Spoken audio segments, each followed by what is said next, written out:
हो गया। Hello student, कैसे हैं? तो आज हम लोग पढ़ेंगे सरसों का पुष्प। यह सरसों का पुष्प जो है, देखे आप लोग ना, पीला पीला दिखाई देता है खेतों में।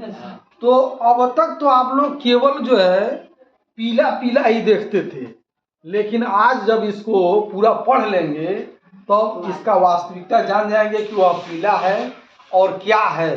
ठीक, एक यह फूल जो है एक सरसों का फली बनता है और उसमें बहुत सारे बीज होते हैं और उन बीजों का ही पेराई करके हम लोग तेल निकालते हैं। ठीक, तो सबसे पहले आप लोग पुष्प लिए हैं ना, तो यह पुष्प हाथ में ले लें और देखें इसके नीचे सबसे पहले जो है 4 गो जो है क्या है, पीला पीला है। 4 पीला पीला है, पीला है, हल्का पीला है और हरा है। 4 गो है कि नहीं है? इसी को हम लोग बोलते हैं बाह्य दलपुंज। क्या बोलते हैं इसको? बाह्य दलपुंज। यह चारों बाह्य दलपुंज आप लोग क्या करिए, तोड़ दीजिए। हाँ, चारों यह बाह्य, इसको बोलते हैं क्या, बाह्य दलपुंज बोलते हैं, बाह्य दलपुंज, बाह्य दलपुंज। तो यह चारों आप लोग क्या करिए, इसको चारों को हटा दीजिए। हट गया, यह चारों हट गया, हट गया। चलिए ठीक, हट गया। अब उसके बाद जो है 4 गो एकदम पीला पीला है, तो इसको बोलते हैं दलपुंज। एकदम थोड़ा यह बड़ा बड़ा है, हाँ बड़ा बड़ा है, तो इसको क्या बोलते हैं, दलपुंज। क्या बोलते हैं? दलपुंज बोलते हैं। ठीक, और यह जो है एकदम पीला रंग का होता है, तड़कीला भड़कीला होता है, इसीलिए जो है कीट इस पर क्या होते हैं, आते हैं और यहाँ पर मंडराते हैं। तो हम लोगों ने सबसे पहले क्या निकाला, दलपुंज, बाह्य दलपुंज, उसके बाद दलपुंज। अब दलपुंज को भी आप लोग क्या करिए, इसको हटा दीजिए, आराम से एकदम हटाएंगे। हटा दिए, जब हटा देंगे तो ऐसा दिखाई देगा। देखिए ऐसा दिखाई देगा। अब क्या होगा, इसमें जो है इस तरह का भाग एक होगा। ठीक, इसमें जो है पतला पतला ऐसे होगा, देखिए, हाँ 3 गो इधर होगा, 3 गो इधर होगा और इस पर इतना बड़ा बड़ा ऐसे होगा। ठीक, देखिए, हाँ इसको बोलते हैं पुंकेसर। क्या बोलते हैं? पुंकेसर बोलते हैं, पुंकेसर। क्या बोलते हैं? पुंकेसर। यानी 1 2 3 और 1 2 3 पुंकेसरों की संख्या कितनी होती है? 6 होती है। दलपुंजों की संख्या कितनी होती है? 4 होती है।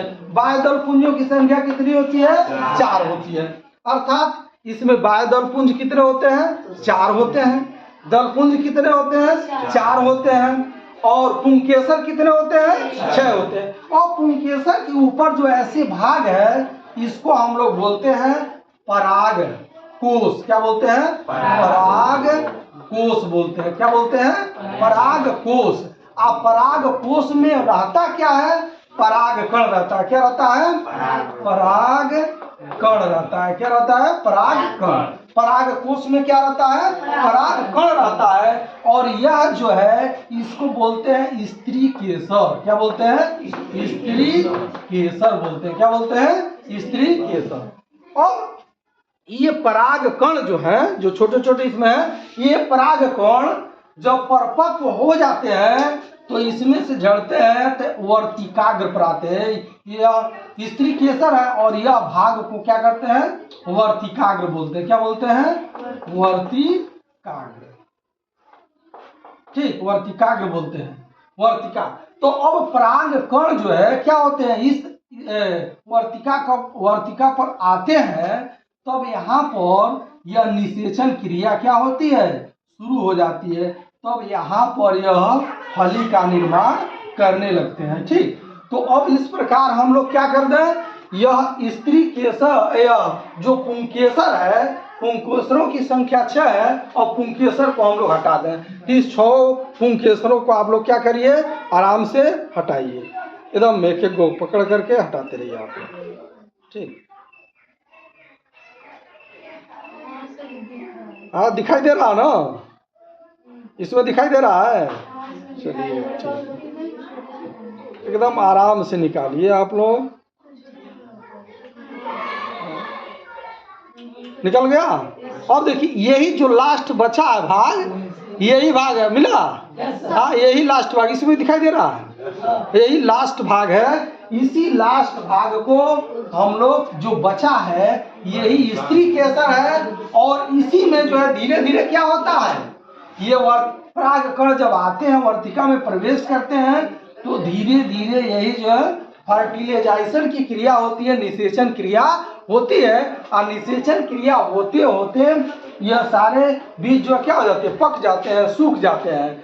ठीक, अब क्या होता है आप लोग देखिए खेत में पीला पीला खूब दिखाई दे रहा है। जितना पीला पीला दिखाई देगा उतना ही यह फली तैयार होगा। क्या होगा, उतना ही ज्यादा फली तैयार होगी। और जब ज्यादा फलियों की संख्या होगी तो उसमें ज्यादा बीज बनेंगे। और जितना ही ज्यादा बीज बनेंगे उतना ही ज्यादा सरसों प्राप्त होगा और पुनः सरसों का हम लोग लाभ उठा सकते हैं। तो इस प्रकार समझ में आ गया कि खेतों में पीला होने का मतलब क्या है।